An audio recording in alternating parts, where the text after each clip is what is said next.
Meanwhile, Mr. Sunak is poised to target pensions tax relief for high earners in order to balance the books as the economic cost of the ongoing coronavirus pandemic mounts in a move which could save the government £4 billion annually, with Tory MP John Redwood warning him against any attempt to tax his way into prosperity.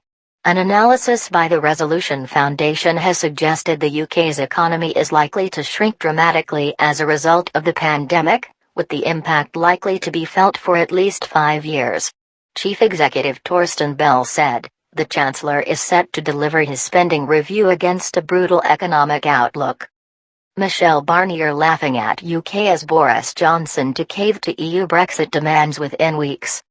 Far from being a V-shaped crisis, the economic scars from COVID will be with us at least until the middle of the decade, with the economy set to be permanently smaller by £1,000 per adult. With public spending likely to reach 60% of GDP, the state has grown this year to levels never seen outside of wars. The immediate question the Chancellor will be answering is how much of that extra spending will continue into next year, not least to pay for ongoing NHS costs and the vaccine rollout. Pensions tax relief means some of the money which would otherwise have gone to the government as tax goes towards an individual's pension instead. People on higher incomes currently enjoy tax relief on their pension tax contributions of 40%, compared with basic rate taxpayers, for whom the rate is 20%. One source suggested Mr. Sunak was very attracted to the idea of a flat rate of 25%, a significant reduction for top earners. The insider told The Times, "It's a matter of fairness for him." A separate government source suggested a shake-up of tax relief would likely necessitate a radical change of HMRC systems, and could take 3 years to put into practice. Adam Corlett, the Resolution Foundation's principal economist, said, "With the crisis set to leave a lasting mark on the public finances, the Chancellor will need to substantially raise tax revenue once the economy has recovered."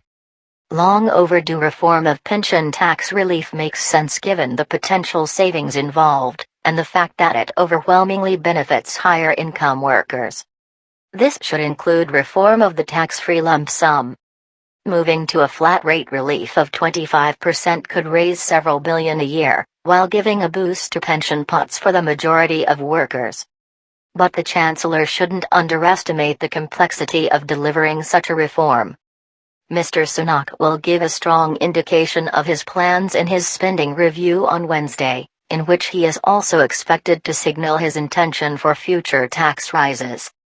Increases will then be announced in March, although they could be delayed if the economy subsequently plunges back into recession, according to Treasury sources. However, he is somewhat boxed in by Prime Minister Boris Johnson's opposition to rises in income tax, VAT or national insurance. Mr. Redwood tweeted, "You cannot tax your way into prosperity. Let's have a positive economic plan for recovery next week based on backing enterprise. Let people keep more of what they earn to spend as they wish.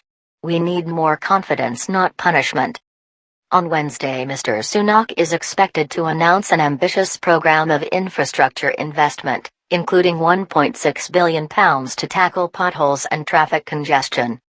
He will also confirm plans to set up the Treasury's northern headquarters next year, with the government pledging to move 22,000 roles out of London and the southeast by the end of the decade. Speaking earlier this week, he said, "We are absolutely committed to levelling up opportunities so those living in all corners of the UK get their fair share of our future prosperity. All nations and regions of the UK have benefited from our unprecedented £200 billion COVID support package. And after a difficult year for this country, this spending review will help us build back better by investing over £600 billion across the UK during the next 5 years."